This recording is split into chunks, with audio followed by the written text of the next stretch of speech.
Today we discuss under the 6th commandment, thou shalt not kill, the respect for the dignity of persons. This is your daily dose of ethics. First we will discuss the respect for the souls of others in terms of scandalizing them, spreading rumors, etc.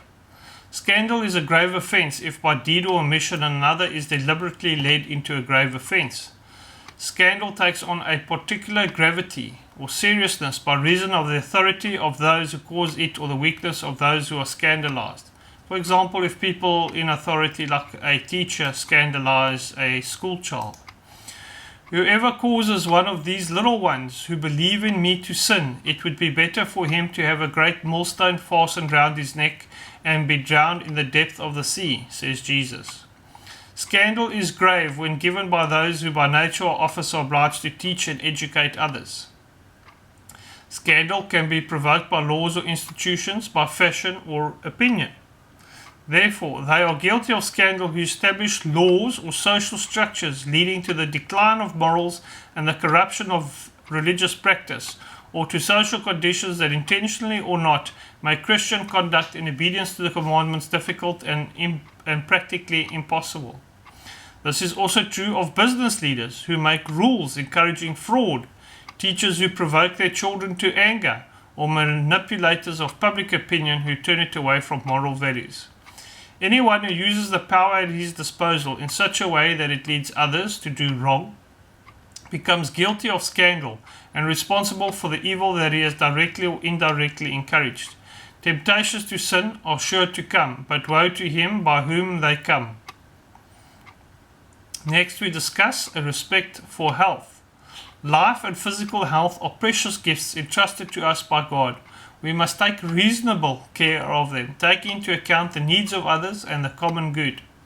Concern for the health of its citizens requires that society help in the attainment of living conditions that allow them to grow and reach maturity in food, in clothing, housing, healthcare, basic education, employment, and social assistance.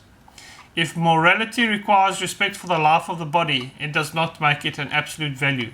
It rejects a neo-pagan notion that tends to promote the cult of the body, to sacrifice everything for its sake, to idolize physical perfection and success at sports. By its selective preference of the strong over the weak, such a conception can lead to the perversion of human relationships. The virtue of temperance disposes us to avoid every kind of excess, the abuse of food in gluttony, the abuse of alcohol, tobacco, or medicine or drugs. Those incur grave guilt who by drunkenness or love of speed endanger their own and others' safety on the road, at sea, or in the air. We owe it to our fellow human beings to obey speed limits and traffic laws which ensure the safety of all that use the roads. The use of drugs inflicts very grave damage on human health and life. Their use, except on strictly therapeutic grounds, is a grave offence. Clandestine production of and trafficking in drugs are scandalous practices. They constitute direct cooperation in evil, since they encourage people to practices gravely contrary to the moral law. Respect for the person and scientific research. Research or experimentation on a human being cannot legitimize acts that are in themselves contrary to the dignity of persons and to the moral law. The subject's potential consent does not justify such acts. Experimentation on human beings is not morally legitimate if it exposes the subject's life or physical and psychological integrity to disproportionate or avoidable risks. Experimentation on human beings does not conform to the dignity of the person. If it takes place without the informed consent of the subject or those who legitimately speak for him. Organ transplants are in conformity with the moral law if the physical and psychological dangers and risks to the donor are proportionate to the good sought for the recipient. Organ donation after death is a noble and meritorious act and is to be encouraged as an expression of generous solidarity. It is not morally acceptable if the donor or his proxy have not given explicit consent. Moreover, it is not morally admissible directly to bring about the disabling mutilation or death of a human being, even in order to delay the death of other persons. Respect for bodily integrity. Torture. Torture which uses physical or moral violence to extract confessions, punish the guilty, frighten opponents, or satisfy hatred is contrary to respect for the person and for human dignity.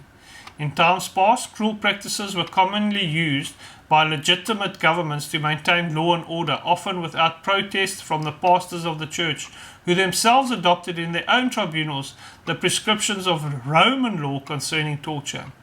In recent times, it has become evident that these cruel practices were neither necessary for public order nor in conformity with the legitimate rights of the human person. On the contrary, these practices led to ones even more degrading. It is necessary to work for the abolition of torture. We must pray for the victims and the tormentors and those that seek to legitimize torture. Respect for the dead. The burial of the dead is a corporal work of mercy. It honors the children of God who are temples of the Holy Spirit. The Church permits cremation, provided that it does not demonstrate a denial of faith in the resurrection of the body. That was your daily dose of ethics.